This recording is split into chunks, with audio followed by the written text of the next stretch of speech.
తెలంగాణ ప్రభుత్వం విద్యారంగంలో మరో కీలక నిర్ణయం తీసుకుంది. ఇప్పటి వరకు ప్రభుత్వ పాఠశాలలు, జూనియర్ కళాశాలలో చదివే విద్యార్థులకు మాత్రమే అందుతున్న ఉచిత అల్పాహారం మధ్యాహ్న భోజన పథకాన్ని ఇకపై ప్రభుత్వ పాఠశాలలు, జూనియర్ కళాశాలల్లో పనిచేసే టీచర్లు, లెక్చరర్లు, నాన్ టీచింగ్ సిబ్బంది, ఇతర ఉద్యోగులకు విస్తరించే ప్రతిపాదనకు రాష్ట్ర మంత్రివర్గం ఆమోదం తెలిపింది. ముఖ్యమంత్రి రేవంత్ రెడ్డి అధ్యక్షతన సచివాలయంలో నిర్వహించిన తెలంగాణ తొలి కేబినెట్ సమావేశంలో ఈ కీలక నిర్ణయం తీసుకున్నారు. ఈ ప్రతిపాదన వెనుక ప్రభుత్వ ఉద్దేశం ఏంటి, ఎవరెవరికి లబ్ధి చేకూరనుంది, పూర్తి వివరాలు ఇప్పుడు తెలుసుకుందాం. ప్రభుత్వ పాఠశాలల్లో చదివే పేద విద్యార్థులు ఆకలితో తరగతులు హాజరు కాకుండా వారికి పౌష్టికాహారం అందించాలనే ఉద్దేశంతో ఎన్నో ఏళ్లుగా మధ్యాహ్న భోజన పథకం అమలవుతోంది.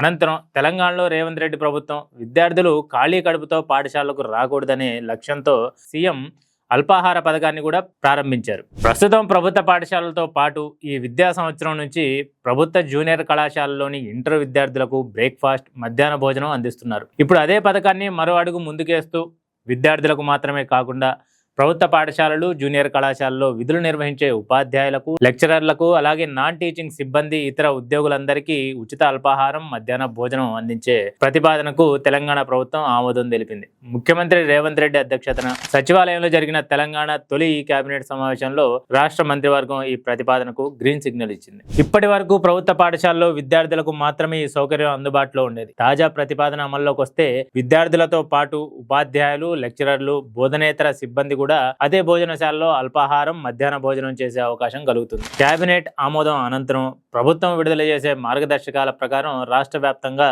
ఈ పథకాన్ని అమలు చేసే అవకాశం ఉంది.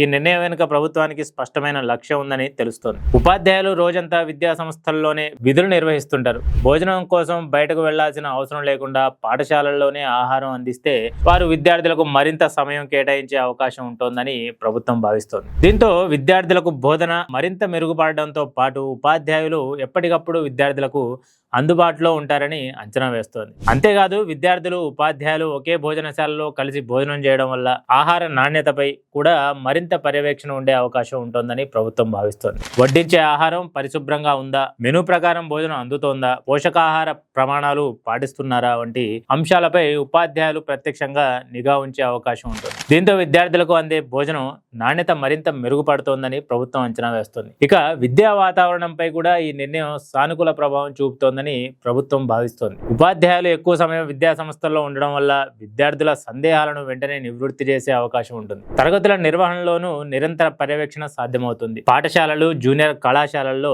విద్యా ప్రమాణాలు మరింత మెరుగుపడతాయని ప్రభుత్వం విశ్వసిస్తోంది. తెలంగాణ కేబినెట్ తీసుకున్న ఈ నిర్ణయం ప్రస్తుతం విద్యారంగంలో చర్చనీయాంశంగా మారింది. ఉపాధ్యాయులను కూడా ఈ పథకంలో భాగస్వాములను చేయడం వల్ల విద్యా సంస్థల్లో మరింత మెరుగైన వాతావరణం ఏర్పడుతోందనే అభిప్రాయాలు వ్యక్తమవుతున్నాయి. అయితే ఈ పథకం అమలు విషయంలో కొన్ని సవాళ్లు కూడా ఉన్నాయి. ప్రస్తుతం ఉన్న వంటశాలలు అదనపు భోజనశాల తయారీకి సరిపోతాయా, అదనపు బియ్యం, కూరగాయలు, ఇతర సరుకుల కోసం ఎంత నిధులు అవసరం, వంట సిబ్బంది సంఖ్య పెంచాలా వంటి అంశాలపై ప్రభుత్వం కసరత్తు చేస్తోంది. అలాగే అమలు విధానానికి సంబంధించిన మార్గదర్శకాలను అధికారులు సిద్ధం చేస్తున్నట్లు తెలుస్తోంది. ఏ కేటగిరీ ఉద్యోగులు ఈ పథకానికి అర్హులు, ఎప్పటి నుంచి అమలు ప్రారంభమవుతుంది, అదనపు వ్యయాన్ని ఏ శాఖ భరిస్తోంది వంటి అంశాలపై ప్రభుత్వం త్వరలోనే పూర్తి స్పష్టత ఇవ్వనుంది. ఇక మొత్తానికి ఇప్పటి వరకు విద్యార్థులకు మాత్రమే పరిమితమైన బ్రేక్ఫాస్ట్, మధ్యాహ్న భోజన పథకాన్ని టీచర్లు, లెక్చరర్లు, నాన్ టీచింగ్ సిబ్బంది, ఇతర ఉద్యోగులకు విస్తరించే ప్రతిపాదనకు తెలంగాణ ప్రభుత్వం కేబినెట్ ఆమోదం తెలపడం విద్యారంగంలో ఒక కీలక పరిణామంగా